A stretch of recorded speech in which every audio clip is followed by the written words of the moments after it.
Je déclare la séance ouverte. Je salue les membres du Conseil, les représentants des services, le public et la presse, et je vais procéder à l'appel des membres. Donc, Monsieur Delrieux. Présent. Madame Karine Cornaille. Présent. Monsieur Philippe Dunoyer. Madame Chantal Bouillet. Présent.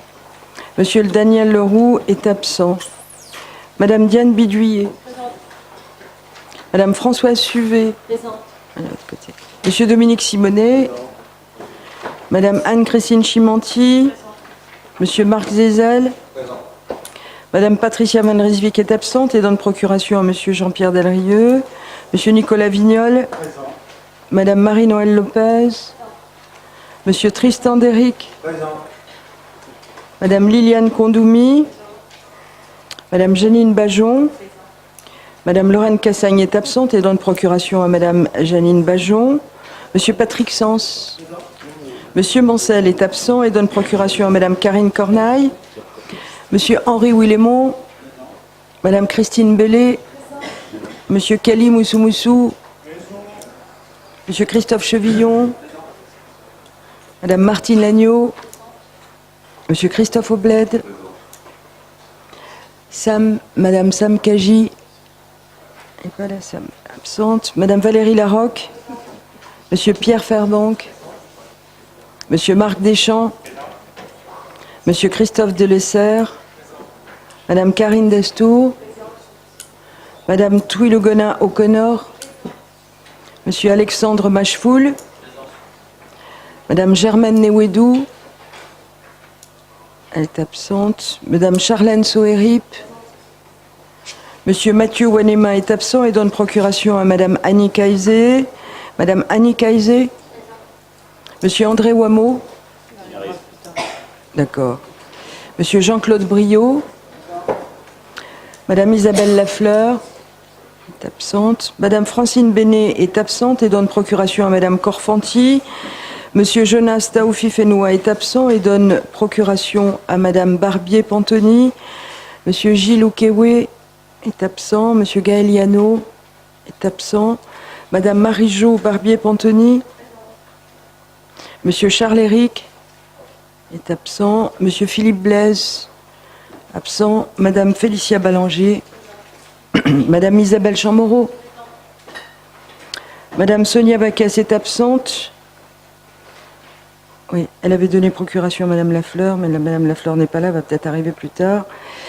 Madame Dominique Corfanti et Monsieur Angelo Pito. Très bien. Donc le quorum est atteint, notre séance peut donc se tenir. Je propose la désignation de Madame Diane Biduyer comme secrétaire de séance. Alors, suite au passage du cyclone Donna, le 9 mai dernier, la commune de Lifou a enregistré d'importants dégâts. Afin que cette collectivité puisse prendre le plus rapidement possible les mesures qui s'imposent dans la sécurisation et la reconstruction des infrastructures endommagées, je souhaite ce soir vous soumettre 2 projets de délibération qui vous ont été remis en début de séance. Alors l'un pour approuver l'urgence et l'autre pour lui attribuer une subvention exceptionnelle à titre de solidarité. Alors il y a véritablement un caractère d'urgence parce que je rappelle que le conseil municipal, dans le cadre du cyclone ou en tout cas des très grosses intempéries, on avait donné une subvention à la commune de Wailou et que nous avons fait de même lors des très grosses inondations sur la ville de Papeete. Donc, étant donné le caractère exceptionnel, j'ai souhaité que nous puissions traiter cette délibération ce soir. Donc nous en avons 2, un pour le caractère d'urgence et l'autre pour octroyer une subvention à nos amis de Lifou. Donc je vais demander à la secrétaire générale, Madame Marie-Paul Trolu, de vous donner lecture de la note explicative de synthèse qui a été déposée sur votre bureau, qui est la 2017-65. Merci. Merci Madame la députée maire. Suite au passage du cyclone Donna sur les îles Loyauté le 9 mai dernier, d'importants dégâts ont été constatés à Lifou. En effet, une centaine d'habitations a été détruite, laissant de nombreuses familles sinistrées. Les réseaux d'eau, d'électricité et téléphonique ont été lourdement endommagés, ainsi que les bâtiments de plusieurs établissements scolaires. La ville de Nouméa propose de lui apporter une contribution financière d'un montant de 1 million de francs CFP, lui permettant ainsi de l'aider à la sécurisation et à la reconstruction des infrastructures publiques impactées par ces intempéries. Il est donc proposé au conseil municipal d'approuver le caractère d'urgence s'attachant à l'examen du projet de délibération relative à l'attribution d'une subvention exceptionnelle à la commune de Lifou. Tel est l'objet du projet de délibération. Merci Madame la secrétaire générale. Avant qu'on ne poursuive, je suis saisie de la procuration de Monsieur Gaël Huyano qui donne pouvoir à Madame Isabelle Chamorro. Ça c'est fait. Très bien. Dans la discussion générale, y a-t-il des observations sur l'approbation de l'urgence de cette délibération? Personne ne souhaite intervenir et le Conseil émet un avis favorable. Et donc, je vais demander, Madame le secrétaire général, que vous passiez à la lecture de la deuxième note explicative de synthèse, la 2017-65, qui porte attribution d'une subvention exceptionnelle à la commune de Lifou. C'est la 66. Oui. Donc, lors de son passage sur les îles Loyauté le 9 mai dernier, le cyclone Donna a principalement frappé la commune de Lifou, causant d'importants dégâts et faisant plusieurs familles sinistrées. À titre de solidarité, la ville de Nouméa tient à venir en aide à la commune de Lifou et à ses habitants en proposant au conseil municipal d'attribuer une subvention exceptionnelle de 1 million de francs CFP à cette commune. Tel est l'objet du projet de délibération. Je vous remercie, Madame le secrétaire général. Dans la discussion générale, y a-t-il des observations? Il n'y a pas d'observation, il n'y a pas d'opposition. La délibération est donc adoptée.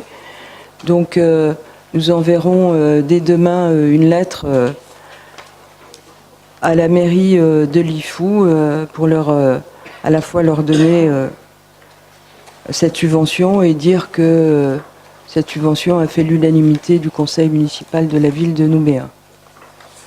Très bien, je vous remercie. Donc nous allons poursuivre avec l'ordre du jour et nous allons passer à la commission de la jeunesse et des sports qui s'est tenue le 20 avril dernier.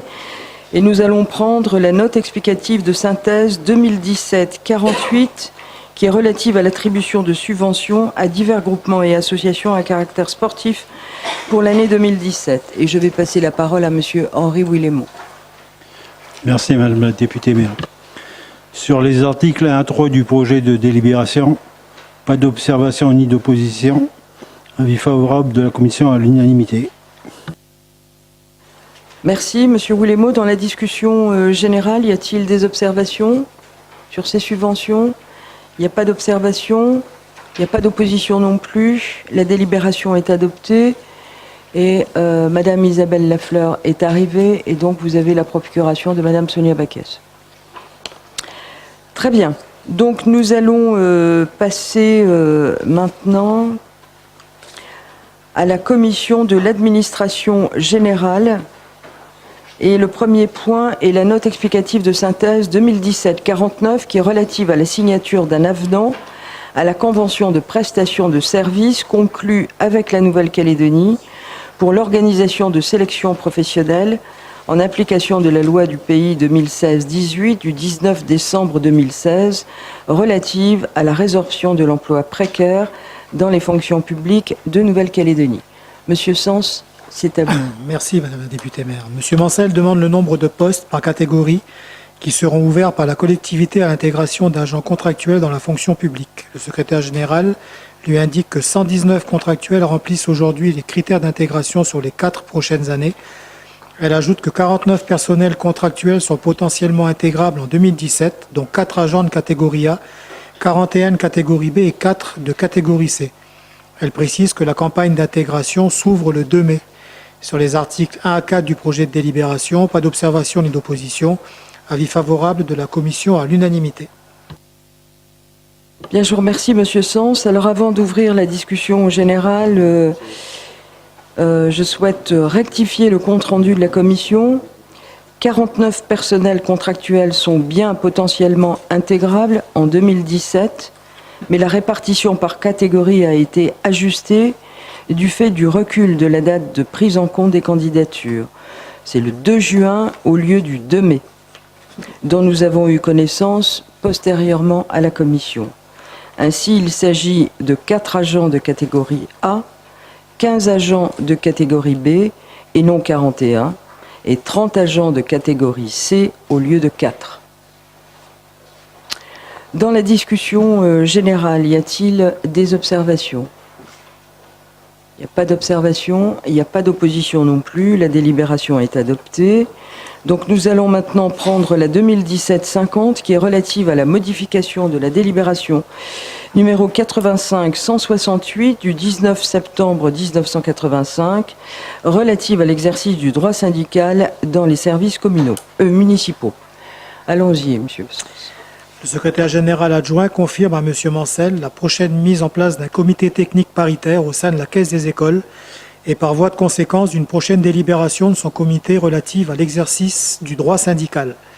Sur les articles 1 à 3 du projet de délibération, pas d'observation ni d'opposition. Avis favorable de la commission à l'unanimité. Merci. Dans la discussion générale, y a-t-il des observations ? Un conseiller souhaite intervenir ? Non. Il n'y a pas d'opposition non plus. La délibération est adoptée. Et nous allons maintenant passer à la commission conjointe de l'action éducative, de la vie des quartiers, prévention et sécurité. Et nous allons prendre la note 2017-51 qui est relative au versement d'une participation au gouvernement de la Nouvelle-Calédonie dans le cadre du dispositif de prévention du décrochage scolaire dans les écoles primaires relevant du collège de Caméré pour l'année 2017 et signature de la convention définissant les modalités d'attribution des financements. Et je vais passer la parole à Madame O'Connor. Merci Madame la députée maire. Monsieur Blaise soutient cette action conjointe des collectivités et souhaite savoir si un dispositif de prise en charge des populations à risque, notamment les familles monoparentales et des jeunes enfants, a été mis en place sur le territoire. À cet effet, il cite l'exemple de l'étude menée par l'économiste James Heckman. Celle-ci a démontré le bénéfice d'intervention durant la petite enfance pour les élèves issus de milieux défavorisés et a affirmé que l'investissement dans des programmes d'action en primaire est à rentabilité plus élevée que l'investissement dans le secondaire. Concernant le dispositif de prévention du décrochage scolaire, il est précisé qu'une éducatrice intervient auprès des écoles primaires relevant du collège de Caméré qui ont adhéré à l'expérimentation, soit 6 établissements sur 8. Ainsi, ce sont 26 élèves absentéistes réguliers qui ont pu être suivis en 2016 contre 21 en 2015. Par ailleurs, cette expérimentation est née du constat d'un fort taux d'absentéisme dès la 6e, dont 28 cas avaient été signalés en 2014. C'est pourquoi les partenaires du Conseil local de sécurité et de prévention de la délinquance ont souhaité intervenir dès le primaire afin de déceler en amont les facteurs de ce décrochage scolaire. Parmi les actions menées, des visites au domicile des parents sont réalisées par l'éducatrice en partenariat avec les travailleurs sociaux afin de connaître les problématiques sociales auxquelles ceux-ci sont confrontés et ainsi étudier comment agir plus efficacement. 75% du temps de travail de l'éducatrice est consacré aux parents contre 25% aux élèves. Ensuite de ces missions, elle est parfois amenée à se substituer aux parents pour assurer le transport des enfants, devant consulter un orthophoniste ou un spécialiste.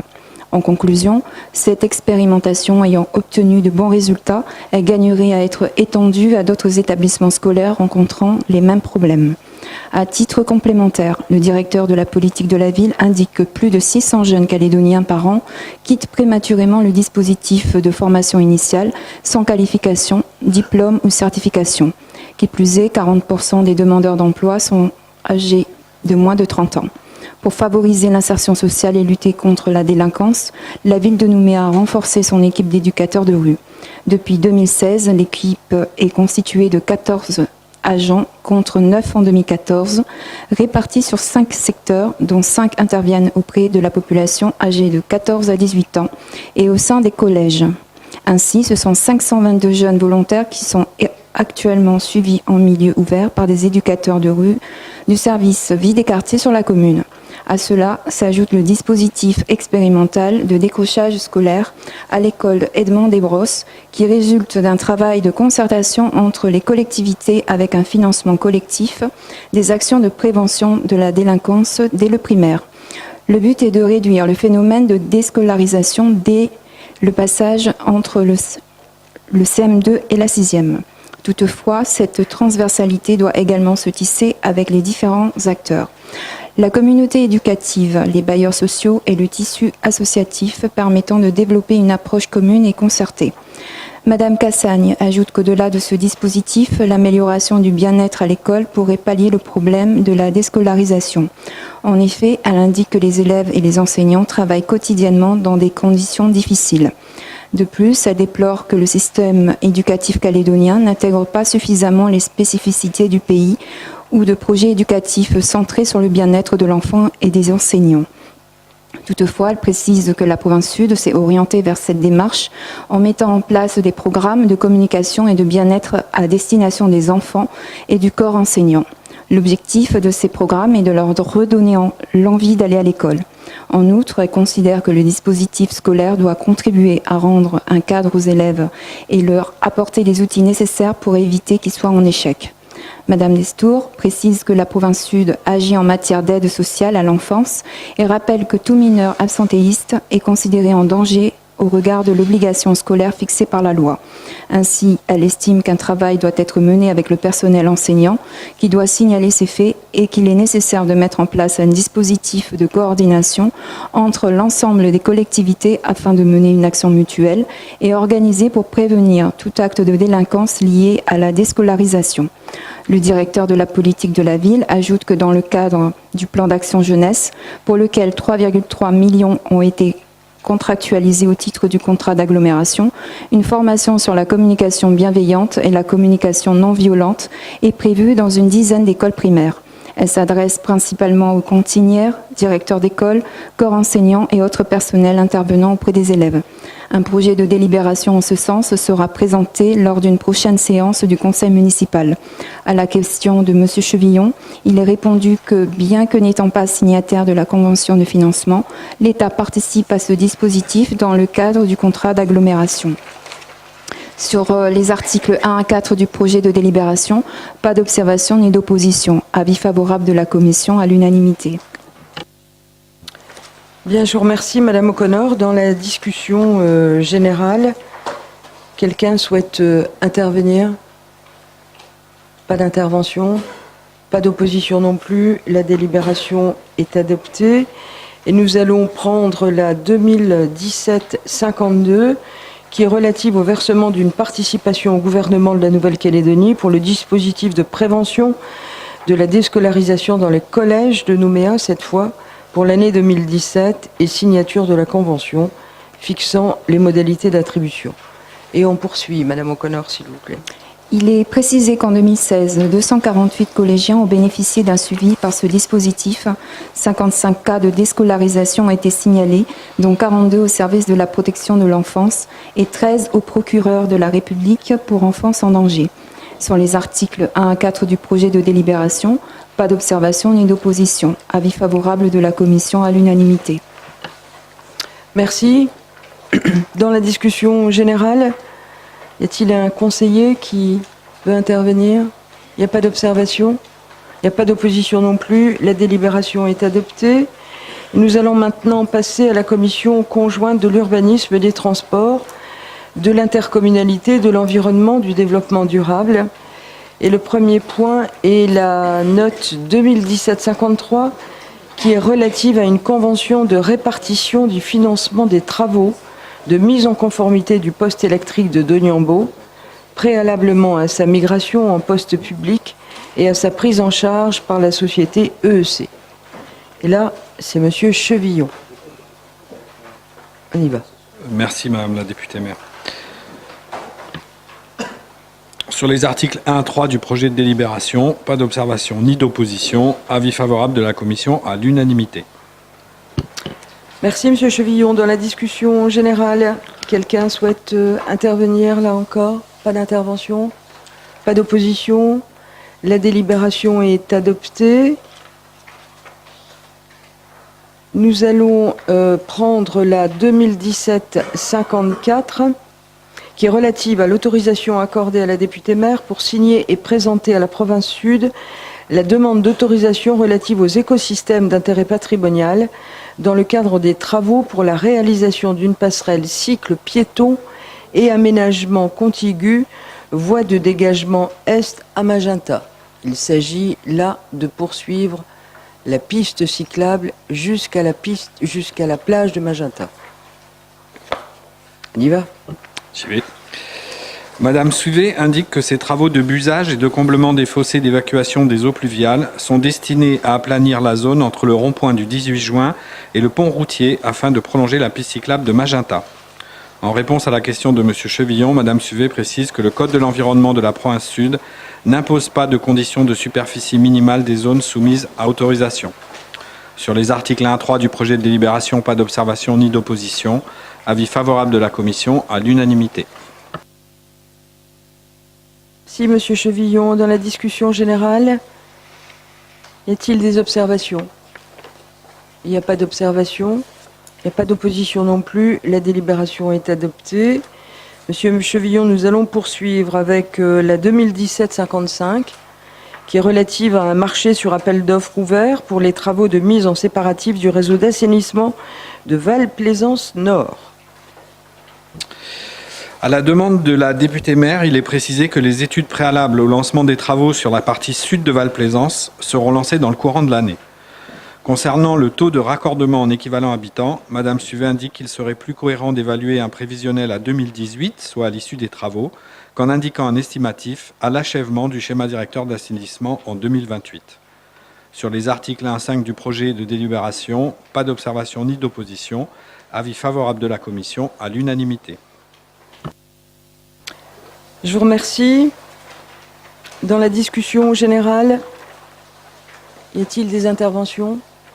Il n'y a pas d'intervention, il n'y a pas d'opposition non plus. La délibération est adoptée. Et nous allons maintenant prendre la commission de l'urbanisme, des transports, de l'intercommunalité, qui s'est tenue le jeudi 20 avril, et la note 2017-56, qui est relative à une cession onéreuse d'une partie du lot communal numéro 267 à la vallée du Tir au profit des époux Christian Pierron. Et je vais passer la parole à monsieur Marc Zézel. Merci Madame la députée maire. Sur les articles 1 à 6 du projet de délibération, pas d'observation ni d'opposition. Avis favorable de la commission à l'unanimité. Merci. Dans la discussion générale, quelqu'un souhaite intervenir?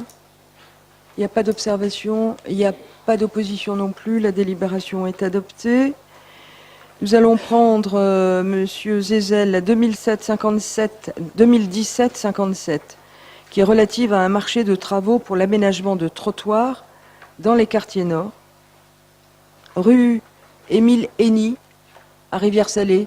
C'est devant chez vous, ça, monsieur Willemont? C'est ça. Et Higginson, à la vallée des Colons. Allons-y, monsieur Zézel. Sur les articles 1 à 6 du projet de délibération, pas d'observation ni d'opposition. Avis favorable de la commission à l'unanimité. Je vous remercie. Dans la discussion générale, y a-t-il des observations? Il n'y a pas d'observation. Il n'y a pas d'opposition non plus pour les trottoirs dans les quartiers nord et à la vallée des Colons. Tout va bien. La délibération est donc adoptée. Alors, nous allons maintenant, toujours dans cette même commission, prendre la 2017-58, qui est relative à un marché de travaux pour la création d'un ouvrage de soutènement rue Gabriel Larocque à Val-Plaisance. Et là, on a envie de dire enfin. Allons-y, monsieur Zézel. La députée maire confirme à M. Chevillon que la collectivité va réaliser des travaux pour la création d'un ouvrage de soutènement en 2017 pour un sinistre intervenu en 2012 en raison de l'expertise judiciaire nécessaire à la détermination des responsabilités. Il est précisé aux membres de la commission qu'il accepte de substituer aux 2 plans joints à la convocation de la commission les 2 plans de coupe modifiés pour la convocation du conseil municipal. Sur les articles 1 à 6 du projet de délibération, pas d'observation ni d'opposition. Avis favorable de la commission à l'unanimité. Merci, Monsieur Zézel. Donc, comme indiqué en commission, je vous confirme que les plans de coupe ont bien été substitués pour la convocation du conseil municipal. Donc, dans la discussion générale, y a-t-il des observations? Il n'y a pas d'observation. On n'aura plus de trous là-bas à Val-Plaisance, c'est bien. C'est un dossier compliqué. Voilà, donc tout s'arrange. Il n'y a pas d'opposition non plus. La délibération est donc adoptée. Et nous allons prendre, Monsieur Zézel, la 2017-59 qui est relative à un marché de clientèle pour l'entretien préventif des chaussées. Sur les articles 1 à 6 du projet de délibération, pas d'observation ni d'opposition. Avis favorable de la commission à l'unanimité. Merci. Dans la discussion générale, y a-t-il des observations? Il n'y a pas d'observation, il n'y a pas d'opposition non plus. La délibération est adoptée. Et nous allons passer à la commission de la culture, du patrimoine et des échanges culturels qui s'est tenue le 2 mai. Et la note explicative de synthèse 2017-60 qui est relative à une dérogation du repos dominical. Et là, je vais passer la parole à Madame Condoubi. Merci Madame la députée-maire. Sur les articles 1 à 2 du projet de délibération, pas d'observation ni d'opposition. Avis favorable de la commission à l'unanimité. Je vous remercie. Dans la discussion générale, y a-t-il des interventions sur ce repos dominical? Pas d'intervention, pas d'opposition non plus. La délibération est adoptée. Nous allons passer à la commission de l'administration générale. Et je vais vous demander de prendre la note 2017-61 qui est relative à une convention de partenariat avec Engie Pacific Informatique pour développer et exploiter une application mobile appelée Simplicity. Monsieur Sens. Merci. À la demande de la députée maire, le référent numérique apporte les informations complémentaires suivantes. Une étude a bien été lancée en décembre 2016 sur la faisabilité d'une application mobile municipale prévue dans la feuille de route et se décomposant en 3 étapes. Diagnostiquer le périmètre de cette application, analyser la faisabilité opérationnelle de cette application au niveau de la gestion des données et des procédures à mettre en place, définir son contenu et rédiger le cahier des charges pour sa conception. Les étapes 1 et 2 de l'étude permettent à la ville d'identifier le périmètre de l'application et d'avoir une vision à moyen terme des possibles. La phase 3 d'élaboration du cahier des charges de conception de l'application, prévue au marché du prestataire actuel, n'a plus d'intérêt à être lancée puisqu'Engie Pacific Informatique propose un partenariat pour finaliser le périmètre de son application déjà en cours de développement. De même, il devient inutile de prévoir une dépense pour la création de l'application mobile municipale puisque l'outil aura été conçu au travers de cette collaboration pour une mise à disposition gratuite. La députée maire ajoute que ce partenariat est une vraie performance dans le sens où il permettra à la collectivité de proposer plus rapidement aux Nouméens et aux touristes une application mobile recensant notamment tout l'événementiel en temps réel ainsi que des informations sur l'ensemble des services de la ville pour un coût moindre. Elle ajoute que cette application pourrait également être le relais d'informations commerciales sur des ventes flash ou autres. Madame Lopez se réjouit de ce partenariat avec Engie Pacific Informatique. Elle exprime le souhait d'une concertation renforcée et sollicite une démonstration physique de l'application proposée. Elle rappelle par ailleurs que lors du renouvellement de la mandature, un poste de référent numérique, aujourd'hui occupé par M. Joumadi, a été créé pour mettre en place la stratégie numérique de l'exécutif municipal. Elle confirme enfin que l'étude lancée en 2016 accompagnera au mieux ce partenariat qui permettra d'englober un volet commerce-tourisme sur les articles 1 à 3 du projet de délibération. Pas d'observation ni d'opposition. Avis favorable de la commission à l'unanimité. Merci, Monsieur Sens. Donc, je vais demander à Monsieur Othman Joumadi de nous faire la présentation de ce qu'on va pouvoir avoir bientôt sur nos téléphones. Merci Madame le maire. Donc en fait, ce qu'on va présenter là, c'est une petite vidéo qui présente le projet comme on l'envisage avec le partenariat avec Engie Pacific Informatique. L'application est encore en phase projet, la convention n'a pas encore été signée, mais ça permet de montrer un peu quels sont les domaines des possibles pour cette application mobile.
Merci de votre attention.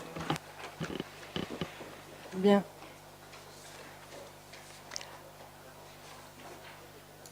C'est bien. Hein. Dans la discussion, monsieur Joumadi, vous voulez rajouter quelque chose? Non. Très bien. Dans la discussion générale, qui souhaite intervenir?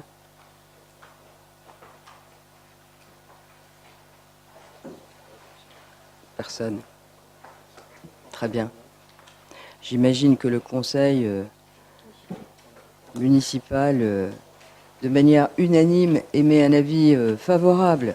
Pas d'opposition sur ce bel outil à disposition des Nouméens dès le mois de septembre. Madame Lopez. Oui, merci Madame la... Je souhaite juste préciser que la présentation de cette application sera faite à l'ensemble des services de la ville, puisqu'ils seront partie prenante, puisqu'ils devront forcément gérer et être en back-office d'une certaine mise à jour de données. Et donc, voilà, ça va impliquer quand même pour le personnel de la ville une participation active au développement de cette application.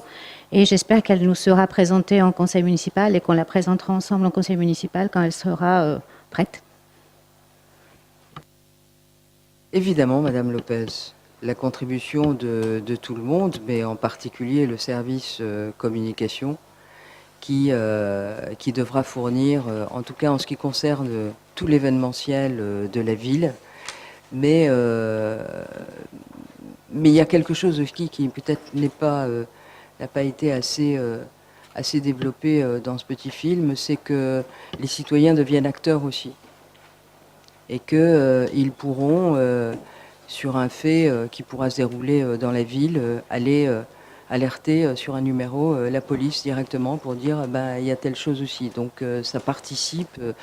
Les associations qui sont le monde associatif extrêmement vivace et qui, elle aussi crée de l'événementiel, pourra bien évidemment venir s'intégrer, enfin en tout cas le monde associatif venir s'intégrer pour donner les informations.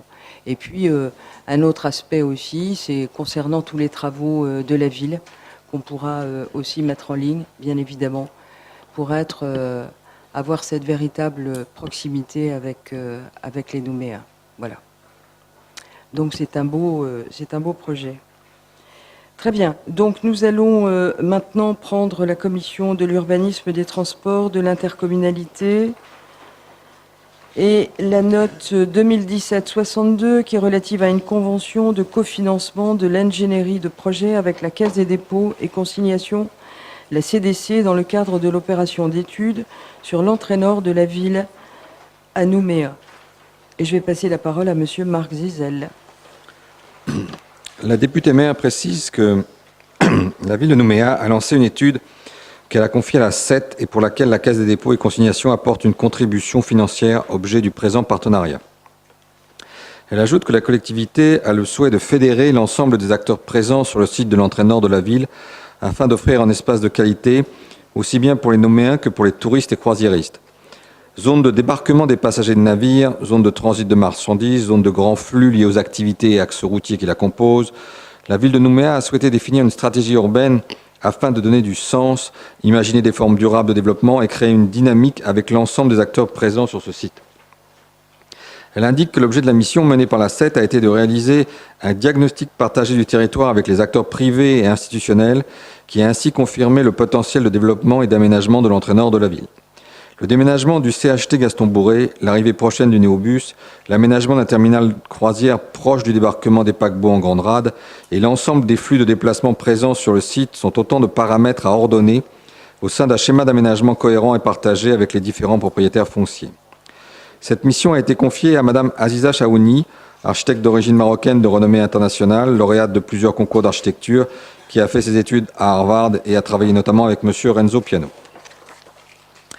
Elle indique ainsi aussi que la mission a permis de coordonner le travail des acteurs avec l'architecte par l'organisation de workshops associant les principaux acteurs du secteur, Nouvelle-Calédonie, Port autonome de la Nouvelle-Calédonie, Province Sud, CECAL, l'Ordre des architectes, dont les conclusions seront étudiées et affinées au sein d'une proposition de schéma d'aménagement.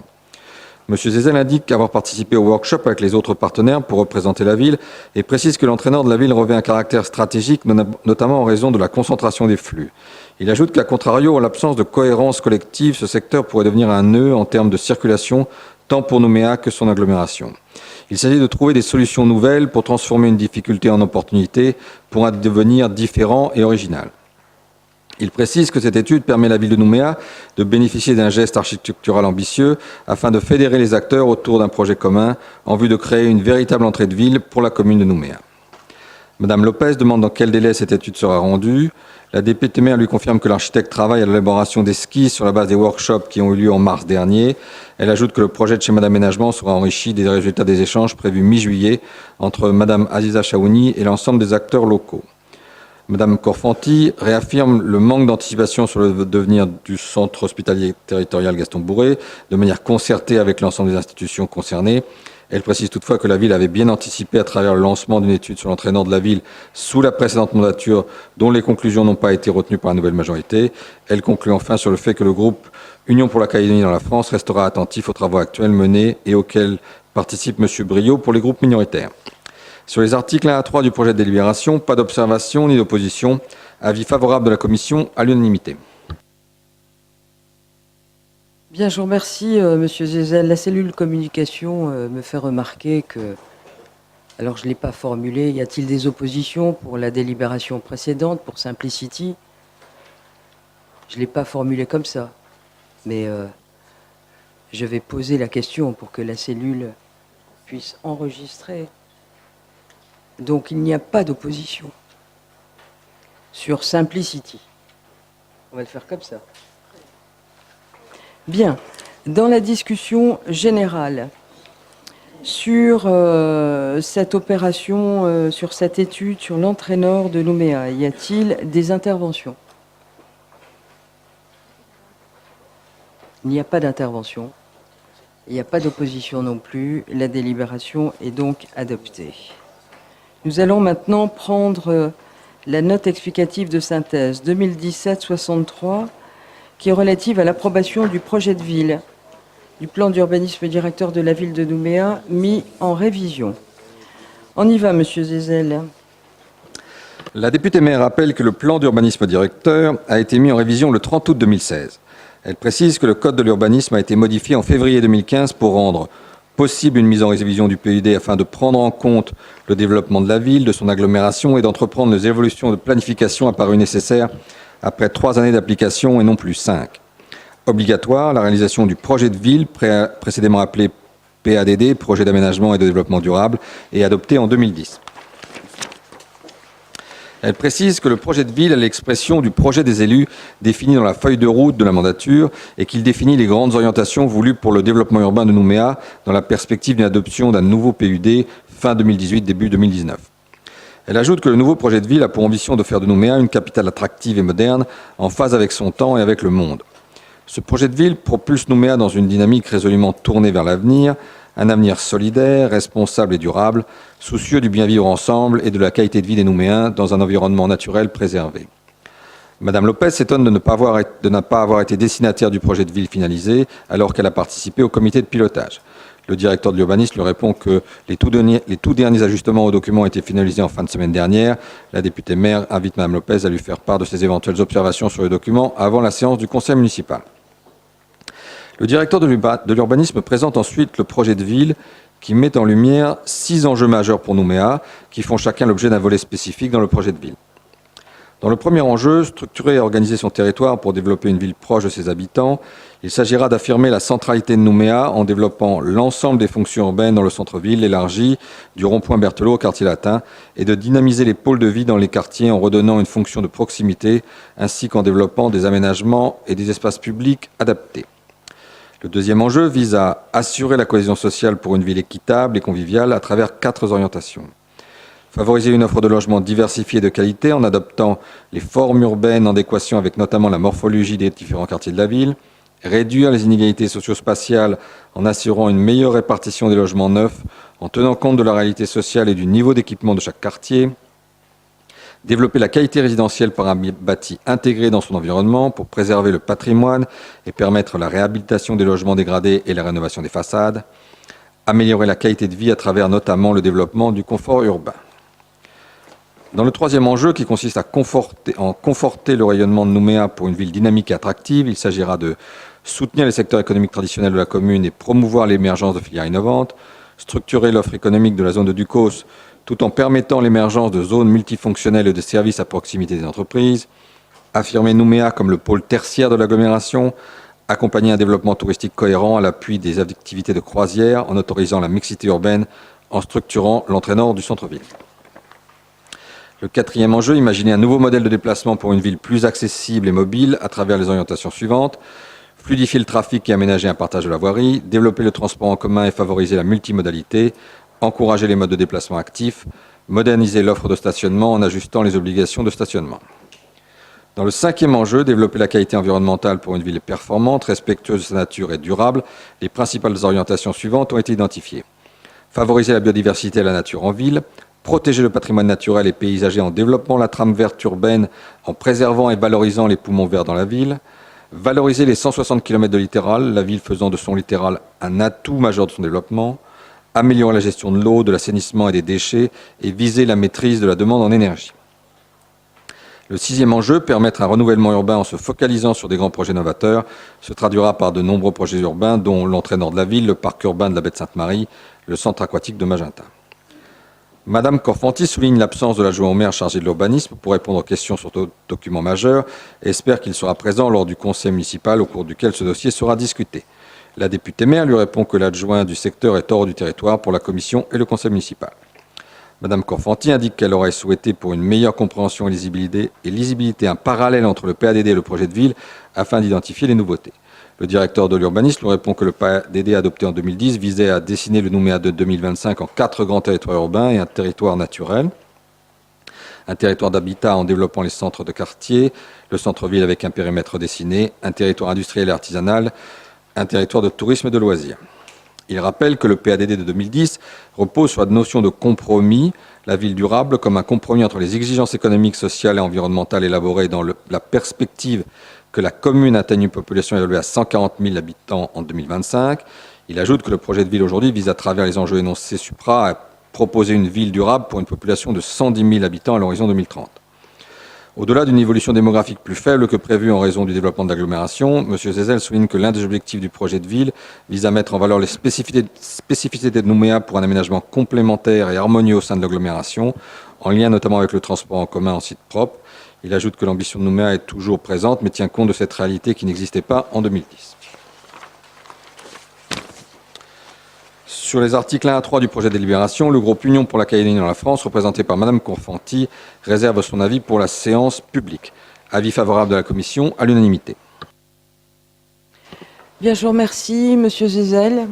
Dans la discussion générale sur ce projet de ville, qu'on appelle désormais projet de ville et non plus PADD, le dernier remonte à 2010, ça a été dit. La commune à l'époque n'avait aucune obligation à proposer un plan d'aménagement de développement durable, qu'on appelle PADD. C'est devenu désormais obligatoire. Les élus du Congrès l'ont voté ainsi, et donc il a désormais un autre nom, projet de ville.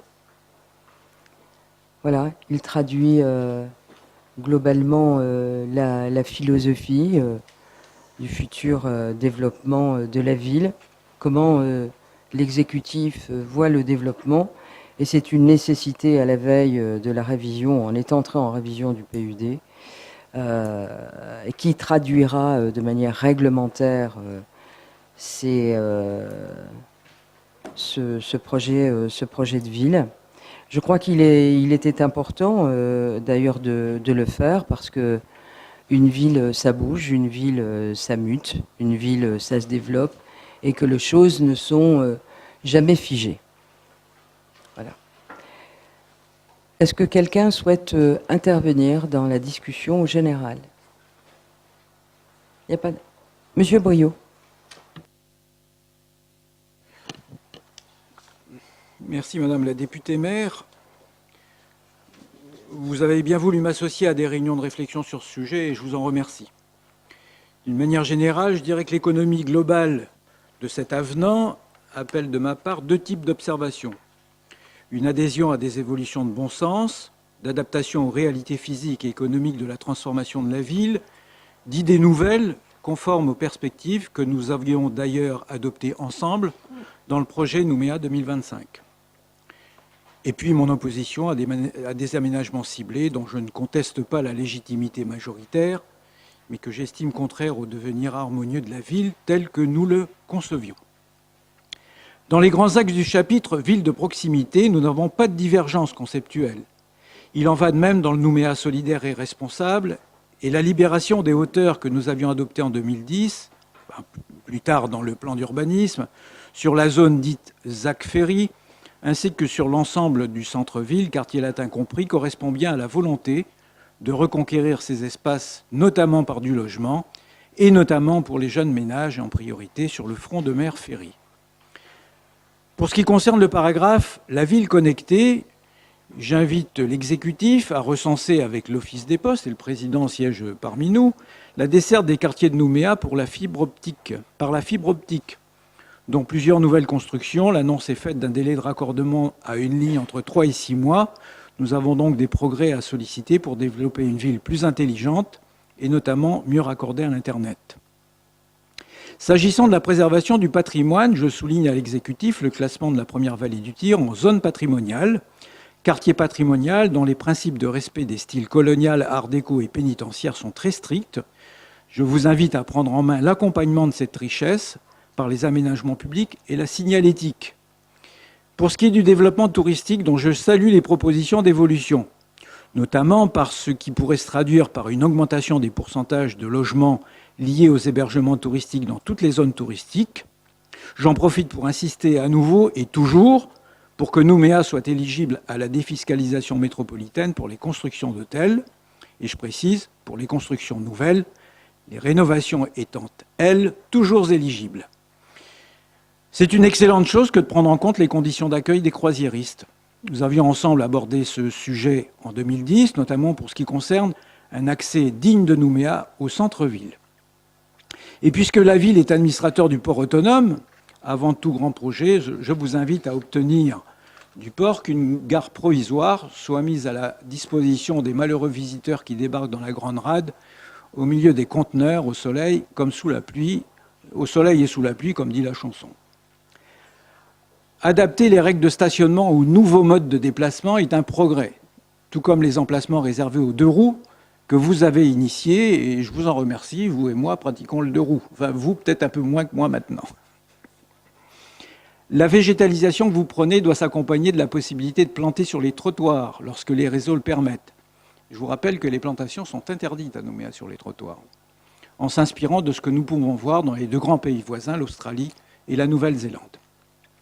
Vous êtes dans la continuité pour ce qui est la préservation des grands paysages. Et pour ma part, je ne serai pas hostile à une libération des crêtes, sous la réserve d'une harmonisation des formes urbaines. J'entends la construction sur les crêtes. Et je voudrais m'arrêter un instant sur le paragraphe consacré au mouillage forain. Ils vont encore durer quelque temps avant la réalisation de nouvelles marinas. Il se pose à cet égard un problème sanitaire que je ne vais pas développer devant vous avant le dîner. Mais comme toutes les villes se trouvant dans une semblable situation, il serait temps de mettre en place ou de faire mettre en place une obligation de récupération des eaux grises de ces bateaux, obligation accompagnée des solutions techniques de stockage et d'élimination. Enfin, sur la ville en mouvement, nous partageons vos orientations, à l'exception de deux et d'une observation sur l'entrée du centre-ville. Observation d'abord, pour dessiner l'entrée du centre-ville et vous lancer fort opportunément une étude sur ce sujet important. Nous avions mis l'accent sur la végétalisation et notamment sur les plantations d'arbres de hauteur devant les tours. Je regrette donc, et vous le comprendrez, que les presque 40 palmiers royaux qui avaient été placés dans cet esprit ne se réduisent désormais qu'à une squelettique douzaine d'arbres en double rangée. Mes oppositions ensuite, et je n'insisterai pas outre mesure, puisque vous les connaissez bien à présent, d'abord le littoral du front de mer Ferry qui doit être restitué à la promenade et à la flânerie, et ensuite l'idée de mettre fin à la magnifique avenue de Lansbata, fierté des Nouméens, et je dirais fierté de Nouméa.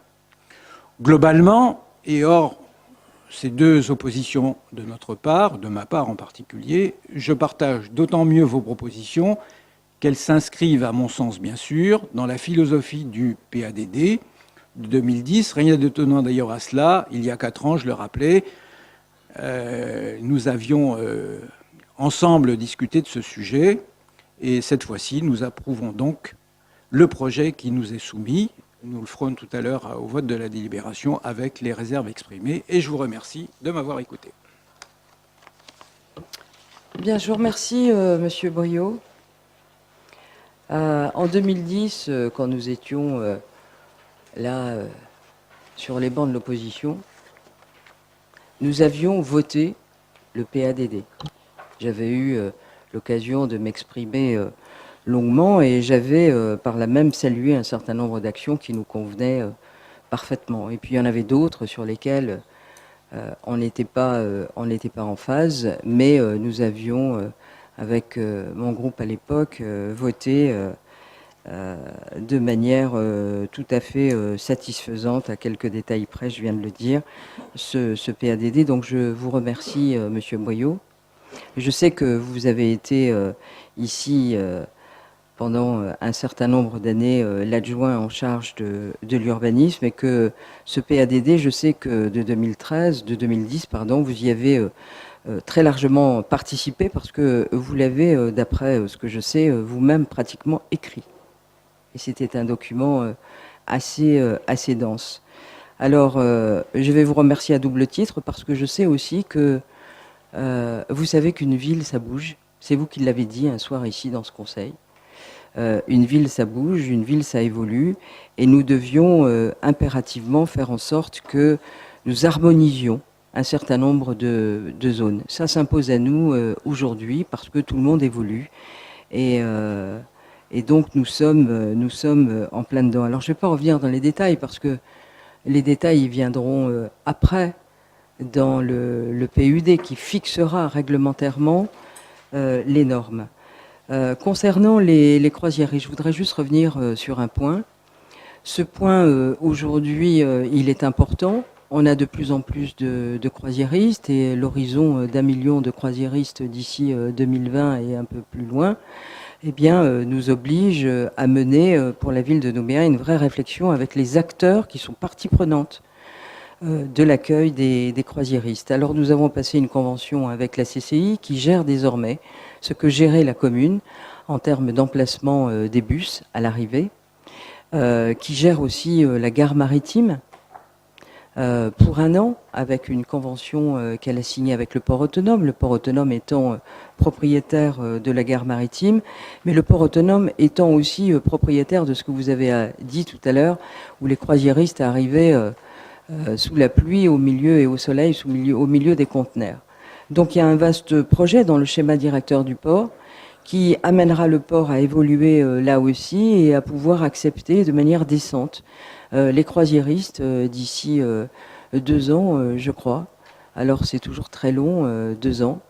Et dans cette perspective, la vision qu'on aura de l'entrée nord devra aussi intégrer les flux, parce qu'il faudra au mieux amener les touristes de cette zone des conteneurs, comme on peut l'appeler aujourd'hui, dont on va repousser les conteneurs plutôt vers le nord pour libérer une zone et accueillir dignement dans un dock qui existe aujourd'hui, qui est fort grand et qui pourra être séparé et pour faire une zone d'accueil pour les croisiéristes, c'est-à-dire qui pourra être séquencé. Et donc on pourra essayer de gérer ces flux au mieux. Alors je ne vais pas faire le procès de personne, Monsieur Briot, mais je m'étais déjà exprimé dans l'opposition, et ça n'est pas de votre ressort. Mais aujourd'hui, dans le cadre de ce schéma d'aménagement, on est confronté à un problème, parce qu'on est obligé de circuler autour d'une station d'épuration. Et donc ça vient complexifier le problème. Je ne vais pas refaire le procès de personne ici, mais on voit bien qu'aujourd'hui, une ville qui mute et une ville qui évolue, eh bien, si on avait réfléchi un petit peu plus loin et ne pas plaquer cette station d'épuration dont la ville a besoin, on aurait pu trouver autre chose qui, aujourd'hui, ça devient problématique. Et donc, il va falloir organiser le flux des croisiéristes avec les grosses unités qui vont décharger 3000 personnes d'un seul coup, et on pourra peut-être même en avoir 2 en même temps. Donc il va falloir gérer le flux, voire 3, vous me dites. Eh ben voilà. Et donc 9000 personnes d'un seul coup, il va bien falloir les canaliser pour les amener sur les quais ferries. Donc on voit bien que si elle n'avait pas été placée là, les choses seraient un petit peu plus faciles. Et puis enfin, je voudrais vous conforter, Monsieur Briot, sur les palmiers que vous aviez fait planter. Ces palmiers, pour un certain nombre d'entre eux, ont été déterrés. Ils vont très très bien aujourd'hui, et ils seront replacés tout le long de la voie de dégagement, puisque cette voie qui va avoir des aménagements conséquents par rapport à l'arrivée du néobus va voir sa transformation avec une allée de palmiers royaux, et nous sommes en train de discuter pour essayer de faire la même chose de l'autre côté, et nous interviendrons, je l'espère, avec la province qui nous donnera, et qui, je pense, est très favorable à ce que nous arrivions à avoir cette allée de palmiers royaux pour l'entrée de la ville, c'est-à-dire d'un côté SLN et de l'autre côté des bâtiments de la DI3T, de façon à ce que le projet et l'aménagement du néobus soit fait dans les meilleures conditions possibles, et puis aussi pour les Nouméens qui empruntent cette voie. Et dans une réunion, pas plus tard qu'il y a 2 jours, je me disais que finalement, ça aurait du sens, puisqu'on a commencé à aménager le quai ferry. En tout cas, on a fait l'assainissement nécessaire et on a refait les trottoirs. On a planté une allée de palmiers royaux. Et si on pouvait faire la même chose le long de l'avenue James Cook, en attendant que peut-être demain, Monsieur Briot, nous puissions évoluer sur ce terre-plein qui pourrait peut-être accepter dans un futur du logement, peut-être aussi. C'est-à-dire le projet que vous aviez, voilà. Donc cette réflexion, elle est menée, c'est pas pour demain, mais en tout cas, il y a un développement possible qui peut se faire là. Mais en attendant, y mettre des palmiers royaux pour aller à Nouville, ça me semble aussi de quelque chose de tout à fait acceptable, de façon à ce que tout soit lié dans la zone. Voilà. Je vous remercie. Y a-t-il d'autres... Madame Lagneau. Oui, merci. Alors, effectivement, je voulais intervenir sur Port Autonome, notamment sur le comité de pilotage auquel vous participez, et vous avez répondu à Monsieur Briot sur l'interconnexion qu'il y a entre nos collectivités pour pouvoir mieux recevoir nos croisiéristes et notamment assurer le flux de l'entrée de la ville de Nouméa. Je voulais intervenir pour dire que le projet de ville était intéressant, important, puisque nous assistons à une explosion démographique et commerciale de l'agglo. Il nous faut donc réussir notre centre-ville de Nouméa de demain. Et puis, je voulais aussi rassurer M. Briot, dans les ateliers du tourisme, il est bien prévu une défiscalisation pour les hôtels dans des zones dédiées touristiques, comme par exemple les plages, le port, le centre-ville. Enfin, tout ça sera bien sûr à discuter avec la ville de Nouméa. Voilà, merci. Bien, on voit que l'évolution, c'est formidable. C'est formidable. Et les grands esprits se rejoignent ce soir. C'est bien. Et les collectivités marchent de concert. Donc c'est parfait. Y a-t-il d'autres interventions? Pas d'autres interventions? Donc, y a-t-il des oppositions sur ce projet de ville? Il n'y a pas d'opposition. Tout le monde est en phase. Eh bien, je vous remercie. La délibération... Ah, pardon, Madame Corfanti, je ne vous avais pas vue. Oui. L'Union pour la Calédonie de la France s'abstient sur ce projet de délibération. Très bien, c'est enregistré, Madame Corfanti. Le reste du conseil municipal émet un avis favorable. La délibération est donc adoptée. Et donc, nous en arrivons au dernier point inscrit à l'ordre du jour, qui est la note explicative de synthèse numéro 2017-64, qui est relative à la désignation des représentants du conseil municipal au sein d'organismes extérieurs. Alors, je vais passer la parole à Madame la secrétaire générale pour donner lecture de la note explicative de synthèse. Merci. Merci Madame la députée maire. Par décret modifié numéro 89-571 du 16 août 1989 relatif à l'Agence de développement rural et d'aménagement foncier ADRAF, il a été instauré pour chaque commune une commission foncière dont le rôle est de proposer des critères d'attribution foncière sur leur territoire et d'émettre un avis sur chaque candidature soumise par l'agence. Celle-ci est présidée par le maire et comprend en outre 2 représentants de la commune désignés au sein du conseil municipal pour un mandat de 3 ans. À ce titre, le conseil municipal a désigné par délibération numéro 2014-550 du 29 avril 2014 messieurs Daniel Leroux et Mathieu Wanema pour siéger au sein de cette commission. Toutefois, leur mandat prenant fin au 29 avril 2017, il convient de procéder au renouvellement des représentants de la commune au sein de la commission foncière de la DRAF.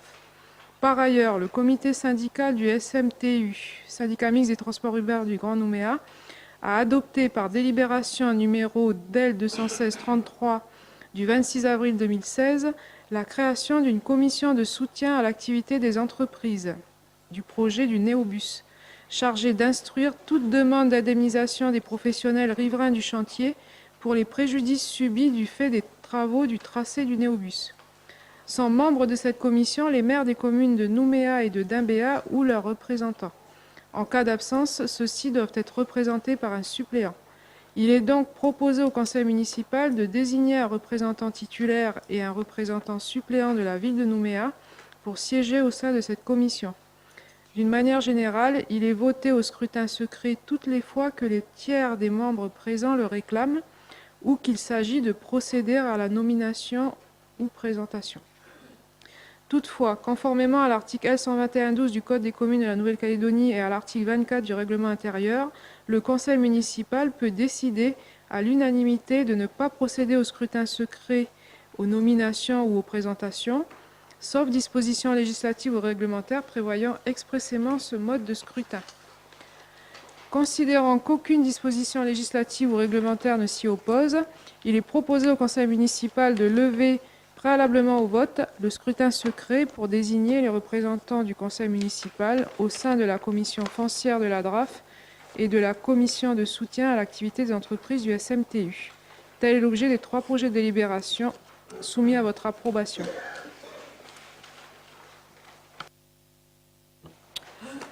Bien, je vous remercie, Madame le secrétaire général. Donc, nous avons 3 délibérations relatives à cette note explicative de synthèse. Donc, je vous propose de prendre la première délibération levant le vote à scrutin secret pour la désignation de représentants du conseil municipal au sein d'organismes extérieurs. Dans la discussion générale, est-ce que vous avez des observations? Non. Des oppositions? Non plus. La délibération est adoptée.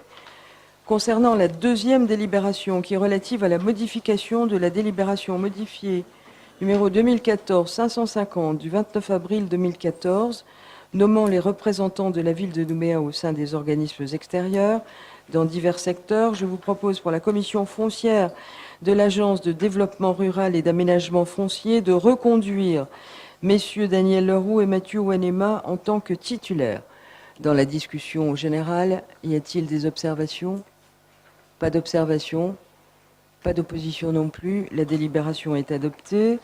Et enfin, concernant la troisième délibération, qui est relative à la modification de la délibération modifiée numéro 2014-547 du 29 avril 2014, notamment nommant les représentants de la ville de Nouméa au sein des organismes extérieurs du secteur équipement, je vous propose de désigner Madame Van Reswijk, titulaire, et Madame Suvé, suppléante, pour siéger au sein de la commission de soutien de l'activité du syndicat mixte des transports urbains du Grand Nouméa. Il s'agit pour cette commission d'examiner, je le précise, les cas de commerçants qui seront impactés par le tracé du néobus, qui déposeront des dossiers d'indemnisation. Et donc, il m'avait semblé important, en tout cas raisonnable, d'y mettre Madame Van Reswijk, qui est elle-même commerçante, et comme titulaire Madame Suvé, qui, au sein de l'organisme pour lequel elle travaille, a déjà géré ce genre de commission sur les dédommagements.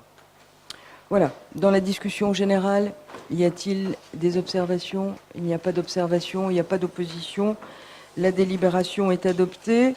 Donc nous en avons terminé avec l'ordre du jour. La prochaine séance du conseil municipal aura lieu le mardi 20 juin 2017 à 18h. Je vous remercie, je vous souhaite une excellente soirée à tous. La séance est levée.